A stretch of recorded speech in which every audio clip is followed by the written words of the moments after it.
할렐루야. 월요일 새벽에 만난 하나님 오신 여러분들 우리 예수님의 이름으로 환영하고 축복합니다. 기도하겠습니다. 하나님 감사를 드립니다. 하나님의 은혜로 새 한 주를 맞이합니다. 그리고 이 월요일을 맞이합니다. 감사를 드리는데 우리의 마음이 하나님을 기뻐하고 찬양하기를 원합니다. 나는 매일 변하고 하나님 앞에 업앤다운이 있지만 하나님은 신실하셨습니다. 하나님은 나의 부족함을 아시지만 부족함보다 좋은 점에 소망을 두고 희망을 두고 바라보시는 분이셨습니다. 그래서 지금도 수많은 기회와 수많은 상황 속에서 은혜로 살아가게 됨을 고백합니다. 그 하나님에 대한 마음이 더 뜨거워지게 하여 주시고 하나님의 사랑으로 내 삶이 변화되는 그 역사가 있는 하루가 되기를 원합니다. 예수님의 이름으로 기도합니다. 아멘. 오늘 말씀은 예레미야 5장입니다. 예레미야 5장 1절에서 9절까지의 말씀입니다. 예레미야 5장 1절에서 9절입니다. 우리 같이 예레미야 5장 1절에서 9절 읽겠습니다. 너희는 예루살렘도 빨리 다니며 그 넓은 거리에서 찾아보고 알라. 너희가 만일 정의를 행하며 진리를 구하는 자를 한 사람이라도 찾으면 내가 이 성읍을 용서하리라. 그들이 여호와께서 살아계심을 두고 맹세할지라도 실상은 거짓 맹세니라. 여호와여, 주의 눈이 진리를 찾지 아니하시나이까. 주께서 그들을 치셨을지라도 그들이 아픈 줄을 알지 못하며 그들을 멸하셨을지라도 그들이 징계를 받지 아니하고 그들의 얼굴을 바위보다 굳게 하여 돌아오기를 싫어하므로 내가 말하기를 이 무리는 비천하고 어리석은 것뿐이라. 여호와의 길 자기 하나님의 법을 알지 못하니 내가 지도자들에게 가서 그들에게 말하리라. 그들은 여호와의 길 자기 하나님의 법을 안다 하였더니 그들도 일제히 멍에를 꺾고 결박을 끊은지라. 그러므로 수풀에서 나오는 사자가 그들을 죽이며 사막의 이리가 그들을 멸하며 표범이 성읍들을 엿본즉 그리로 나오는 자마다 찢기리니 이는 그들의 허물이 많고 반역이 심함이니이다. 내가 어찌 너를 용서하겠느냐. 내 자녀가 나를 버리고 신이 아닌 것들로 맹세하였으며 내가 그들을 배불리 먹인즉 그들이 간음하며 창기의 집에 허다히 모이며 그들은 두루 다니는 살진 수말같이 각기 이웃의 아내를 따르며 소리 지르는도다. 여호와의 말씀이니라. 내가 어찌 이 일들에 대하여 벌하지 아니하겠으며 내 마음이 이런 나라에 보복하지 않겠느냐. 아멘. 하나님이 한 사람을 찾는 것에 대한 안타까움은 예나 지금이나 비슷한 것 같습니다. 하나님이 찾는 그 한 사람. 창세기에 보면 아브라함의 조카 롯이 살고 있던 소돔 땅을 하나님이 바라보시면서 그 땅을 멸하시기를 작정합니다.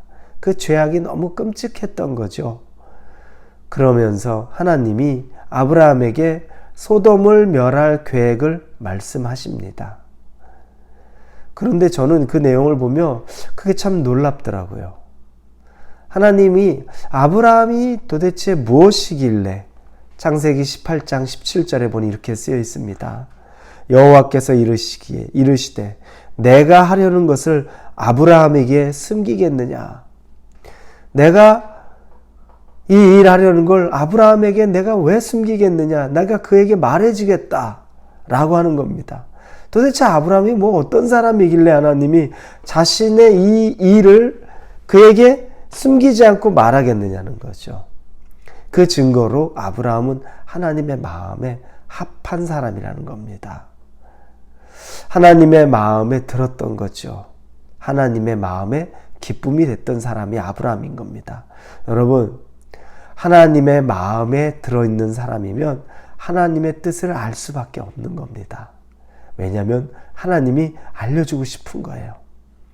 위험이 있으면 위험을 미리 알려주고 싶죠. 너 그렇게 하면 안 된다. 그리고 기쁜 일이 있으면 기쁜 일도 알려주고 싶은 거죠. 기대해라. 너에게 좋은 것들이 있다. 여러분, 그게 하나님의 마음입니다. 우리의 부모의 마음이 똑같죠. 앞으로 고난, 고생된 것이 예견되어 있다면 그럼 그 길을 피하도록 미리 알려줍니다. 그리고 그 아이가 받을 선물이나 좋은 것이 있다면 넌지시 그것도 알려주죠. 기대하라, 기뻐하라. 여러분, 우리에게 2024년이 바로 그런 해입니다. 하나님을 기대하고 기뻐하고 우리 생애 최고의 해가 되었음을 우리가 믿음으로 선포해서 받은 2024년입니다. 하나님의 마음에 합한 자는 하나님이 무엇이든 말씀해 주십니다. 아브라함은 그 이야기를 들었죠. 그리고 나서 아브라함의 마음이 찢어지는 것 같아요. 소돔 땅, 그 땅의 사람들이 너무 불쌍히 여겨지는 겁니다. 그래서 하나님에게 말합니다. 그 땅에 의인 50명이 있으면 하나님 그래도 그 땅 멸하시겠습니까? 그 말뜻은 뭐냐면 50명은 적어도 있겠죠. 그럼에도 불구하고 하나님이 그 땅을 멸하시면 그건 하나님 공평하지 않아요. 그 말이에요. 아브라함의 마음속에는 적어도 50명은 의인이 있다는 거예요. 그런데 하나님이 50명만 있어도 내가 멸하지 않겠다. 깜짝 놀라는 거죠, 아브라함은. 그럼 제가 45명은 어떻습니까? 하나님이 똑같이 45명이 있어도 멸하지 않는다. 아브라함이 40명도. 그럼 30명은요? 30명도. 20명은요? 20명도. 지금 뭐 벌써 몇 번을 물어봅니까? 마지막입니다. 정말 노하지 마십시오. 그 전부터 계속 얘기하다가 10명이 있어도 어떻게 하시겠습니까? 10명만 있어도 내가 무너뜨리지 않겠다라고 말씀하십니다. 그런데 아브라함이 묻기가 죄송하고 부끄러워서 그렇지 5을 물어도 아마 5명이어도 그 소돔을 용서하실 수 있을 것 같아요. 왜냐하면 오늘 읽은 본문의 1절에 보면 한 사람이 없다라고 이야기합니다. 오늘 5절 1절에 보니까 그 넓은 거리에서 찾아보고 알라. 너희가 만일 정의를 행하며 진리를 구하는 자를 한 사람이라도 찾으면 내가 이 성읍을 용서하리라. 소돔 땅에서도 한 사람을 찾았으면 하나님이 아마 그 땅 멸하지 않았을 것 같아요. 이 유다 땅에 한 사람이 없어서 하나님이 이 성읍을 멸할 것이라고 말씀하는 겁니다. 그 한 사람이 여러분 없다는 겁니다. 답답하죠? 그럼 도대체 하나님의 기준이 너무 높은 거 아닙니까? 너무 기준이 높아서 그거 하나님의 기준에 어떻게 다 신의 기준에 맞춥니까? 여러분, 아브라함 얘기했다고 아브라함이 완벽했습니까? 아니죠. 두려움이 가득해서 자기 아내 애굽 땅으로 내려가서 자기 아내와 아내라고 얘기하면 너무 예뻐서 빼앗길까 봐, 자기가 해를 당할까 봐 누이라고 얘기하기도 하고, 그리고 아들 주겠다고 하나님이 말씀하실 때 99세 때 피식피식 웃으면서 하나님 비웃기도 하고 흠결이 있습니다. 그런데 그런 흠결 많은 것들을 제치고라도 그 마음의 중심이 하나님께로 가 있는 겁니다. 하나님은 그걸 보는 겁니다. 우리가 흠결 하나 없는 사람인 거 그렇게 생각하지 않습니다. 다윗, 하나님이 얼마나 어여쁘게 생각했습니까? 그거 누굽니까? 간음했죠. 그거 덮으려고 그 남편 청부살해했죠. 말할 수 없는 흠결입니다. 세상에 드러낼 수 없는 흠결인데 하나님이 그를 의롭다고 말해요. 흠결보다 더 중요한 게 그는 하나님에게 마음의 중심을 드렸던 사람이에요. 왜냐? 죄 지은 것이 있으면 회개할 줄 알고 애통해할 줄 아는 사람, 하나님의 마음을 괴롭게 하지 않으려던 사람이에요. 그래서 여러분, 죄보다 더 중요한 게 회개하라는 말이 바로 그겁니다. 그러면 하나님의 기준이 그렇게 완벽한 게 아닌데 그들은 어땠길래 그랬는가? 보니까 2절에 여호와께 살아계심을 두고 맹세하는데 그것이 모두 거짓일 정도로 하나님의 이름으로 거짓말하는 것도 서슴지 않았다. 뭐냐면 여호와의 이름으로 내가 여호와의 살아계심으로 맹세하는데 라고 얘기하는데 그게 다 거짓이라는 거예요. 하나님의 이름을 들먹이면서 거짓을 하는 거예요.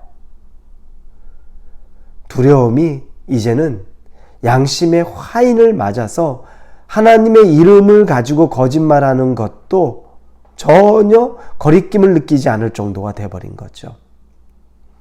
여러분, 우리 요즘 시대 어떻습니까? 하나님의 이름을 들먹이면서 거짓 선동하는 자들 얼마나 많이 있습니까?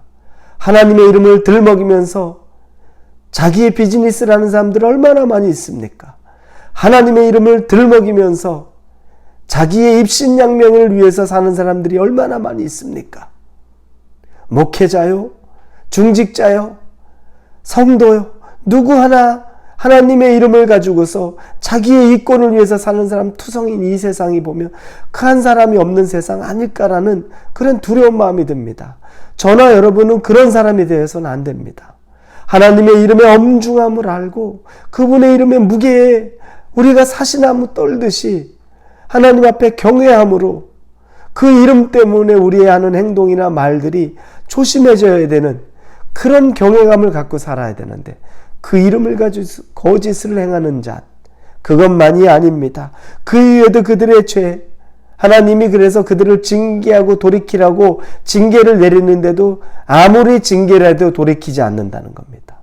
여러분, 돌이키지 않는 사람에게 가할 징계는 얼마나 크겠습니까? 그러니 나중에 바벨론의 포로로까지 끌려가는 거예요. 그 약속의 땅을 약속받아서 가나안으로 온 사람들이 그 땅 비워두고 포로로 70년을 끌려가요. 어마어마한 징계죠. 이런 일들이 있습니다. 이 일이 있기 전에 우리가 빨리 깨닫고 뜻을 돌이키고 회개해야 합니다. 사랑하는 우리 홀리웨이브 성도 여러분, 우리는 절대 이런 죄의 모습에 서지 않도록 오늘 기도하시면서 하나님에게 말씀 의지하시면서 오직 하나님의 이름의 거룩함으로만 살 수 있는 저와 여러분이 되기를 예수님의 이름으로 축원합니다. 기도하겠습니다. 하나님의 이름의 무게에 경외함을 느끼며 살게 하여 주시옵소서. 예수님의 이름으로 기도합니다. 아멘.